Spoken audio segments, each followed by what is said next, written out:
କାହିଁକି ଆଜି ଜଗନ୍ନାଥଙ୍କୁ ଫୁଲରେ ସଜା ହେଇଥିଲା ଜାଣିବା ପାଇଁ ଭିଡ଼ିଓଟିକୁ ଲାଷ୍ଟ ପର୍ଯ୍ୟନ୍ତ ଦେଖନ୍ତୁ। ଜୟ ଜଗନ୍ନାଥ ସାଙ୍ଗମାନେ, ମୁଁ ହେଉଛି ଆପଣମାନଙ୍କର ରାଧା। ଆଉ ମୋର ଆଜି ହେଉଛି ବ୍ଲଗ୍ ଭିଡ଼ିଓର ତୃତୀୟ ଦିନ। ସେଥିପାଇଁ ମୁଁ ତ ବହୁତ ଖୁସି। ଆଉ ଏଇ ଖୁସିରେ ମୁଁ ଯିବି ଆଜି ଜଗାଙ୍କ ଦର୍ଶନ କରିବା ପାଇଁ। ତ ଆପଣମାନେ ବି ମୋ ସହିତ ଆସୁଛନ୍ତି ତ ଆସନ୍ତୁ ଯିବା ଜଗାଙ୍କ ଦର୍ଶନ କରିବା ପାଇଁ।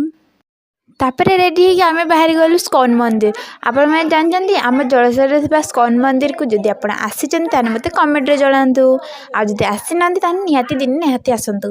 ତାପରେ ଆମେ ଷ୍ଟେସନ ପାଖରେ ମାଇଁ ଆମକୁ ଓହ୍ଲାଇ ଦେଲେ। ତାପରେ ସେଇଠୁ ଆମେ ପଳେଇଲୁ ଫୁଲ କିଣିବା ପାଇଁ।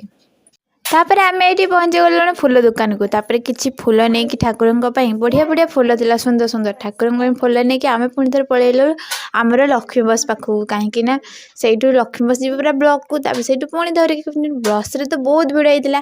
ତଥାପି ଆମେ ବସ୍ରେ ଓହ୍ଲେଇକି ଆମେ ସିଧା ପଳେଇ ଆସିଲୁ ସ୍କନ୍ ମନ୍ଦିର। ଏଠି ଦେଖିଲାକୁ ଜଗା ତ ପଶିଛନ୍ତି, ତାଙ୍କର ଦର୍ଶନ ମିଳିଲାନି। ତାପରେ ଆମେ ପଳେଇଲୁ କିଛି ସାଙ୍ଗରଙ୍କ ସେବା କରିବା ପାଇଁ। ସେଥିପାଇଁ ତାପରେ ଠାକୁରଙ୍କର କିଛି ସେବା କରିସାରିଲା ପରେ ପୁଣି ଆମର ଜଗାର ଦର୍ଶନ ମିଳିବ, କାହିଁକିନା ଜଗାର କବାଟ ଖୋଲିଲାଣି। ତାପରେ ସମସ୍ତେ ଯାଇକି ଜଗାକୁ ଦେଖିବା ପାଇଁ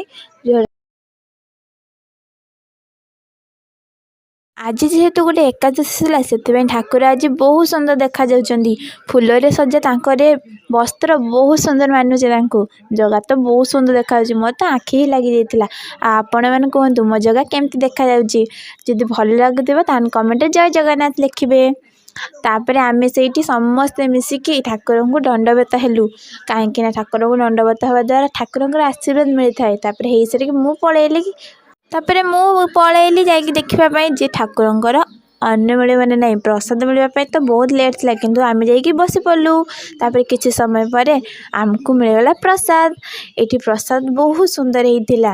ତାପରେ ଏଇ ଦିଦିଟି ଆମକୁ ନେଇଗଲେ ତାଙ୍କ ସ୍କୁଟିରେ ଛାଡ଼ିବା ପାଇଁ। ତାପରେ ଆମେ ପୁଣି ଥରେ ପଳେଇଲୁ ବସ୍ ପାଖକୁ। ତାର ବସ୍ରେ ଦେଖା ହେଇଗଲା ମୋର ସୁନ୍ଦର କ୍ୟୁଟ୍ ସାଙ୍ଗ, ତାଙ୍କ ସହିତ କଲେଜ ସାଙ୍ଗ। ତା ସହିତ କିଛି କଥା ହେଇସାରିକି ମୁଁ ପଳେଇ ଆସିଲି ପୁଣି ଘରକୁ। ତ ସାଙ୍ଗମାନେ ରହିଲି, ଦେଖା ହେବା ନୂଆ ବ୍ଲଗ୍ରେ। ଆମ ଭିଡ଼ିଓଟି ଭଲ ଲାଗିଥିଲେ ଗୋଟେ ଲାଇକ୍ କରିଦେବେ। ରହିଲି, ଜୟ ଜଗନ୍ନାଥ।